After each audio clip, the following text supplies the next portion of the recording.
Okay, what happens after you get your offer accepted is you're going to go into attorney review period.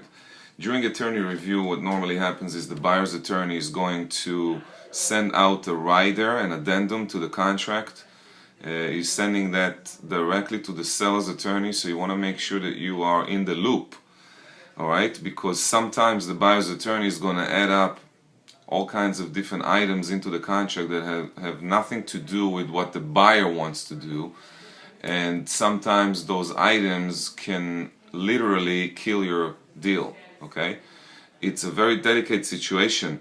During the time of attorney review, you need to put your attention on the deal. You got to make some phone calls. You need to be aware of what's going on. You need to read the riders. You need to get familiarized with everything that has to do with the deal. And you must be in touch with your buyer at all times to make sure that his attorney is on board. Okay? Sometimes attorneys are trying to overprotect their clients, and by doing so, they eliminate the chance of doing a deal. And it happens a lot of times when specifically in the investment world, where attorneys are the ones that are drafting the contract. There's so many different cases I can say. From my experience, at least 50% of all the deals that I put together fell through because of the attorneys. Alright, so you got to be careful. You got to make sure that the buyer's on board. You need to make sure that the buyer talks to their attorney and advise them what specifically needs to be in the contract and what should not be in the contract. Alright, and pay attention during attorney review that both parties are in communication, because sometimes the buyer's attorney can send out a rider and it can take the seller's attorney weeks before they get back to them, with the final answers from the seller. So your job is to make sure that you pass attorney review, meaning both parties agreed, both attorneys agreed on all the terms and conditions, and right now you are starting your contingencies. So right after the contract is being accepted, you go into attorney review period. Normally, legally, it's a 3-day attorney review, but during the 3 days, the buyer's attorney normally is going to send out a rider, asking for extension or requesting different terms within the contract, and you need to be aware of those terms. Okay? Assuming that everything runs smoothly and you pass attorney review, the listing agent needs to then change status on the MLS into under contract or double. Okay? So you need to make sure as the buyer's agent that that's been done. Okay? If you see that the property is still active, call the listing agent and request them to change status on the MLS. Now, what happens next is you need to schedule inspection for your buyer. Okay? Schedule inspection. So obviously you need to have phone numbers of inspectors, home inspectors that you can work with and recommend to your clients. Always make sure that you're going to be there when the inspector is there. Okay?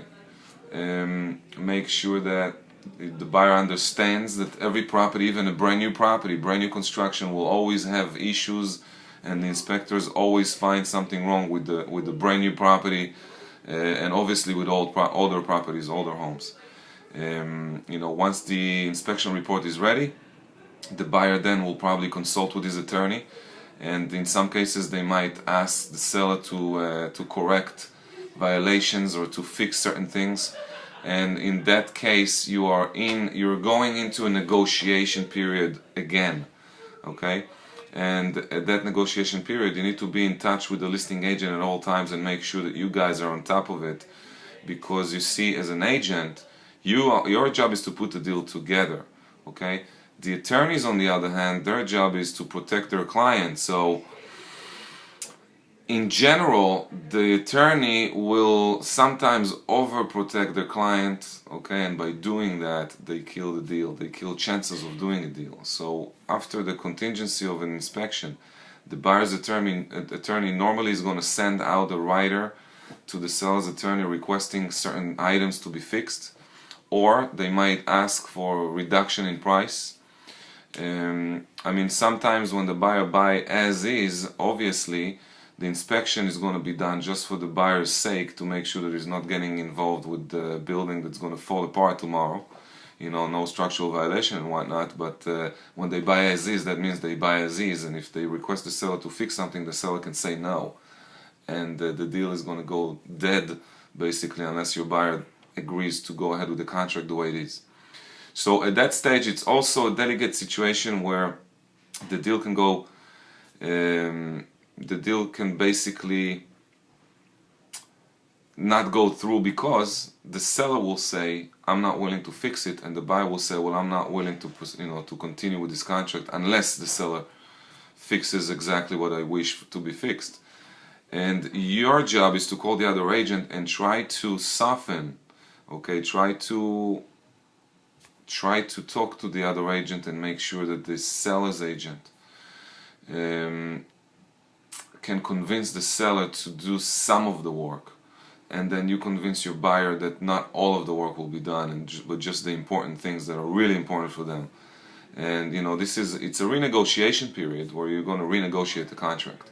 Okay, so that is basically what's going to happen until the end of inspection contingency. After the inspection contingency is done, you have your mortgage contingency. If the buyer is requesting a mortgage, if there is a contingency on the mortgage within the contract. If it's a cash deal, then basically the deal is done, and you should get ready to close. Ask the broker to prepare a commission bill. Okay, have that one ready. Also make sure that the seller's agent is preparing a certificate of occupancy and a smoke detector certificate, because you're going to need that for the closing. Okay, if it's your listing, you need to be the one getting the CO and the smoke detector certificate. Alright, so that has to be done. You need to remember all these items. If there is a mortgage contingency, be in contact all the time with the mortgage broker or the bank that's giving the loan.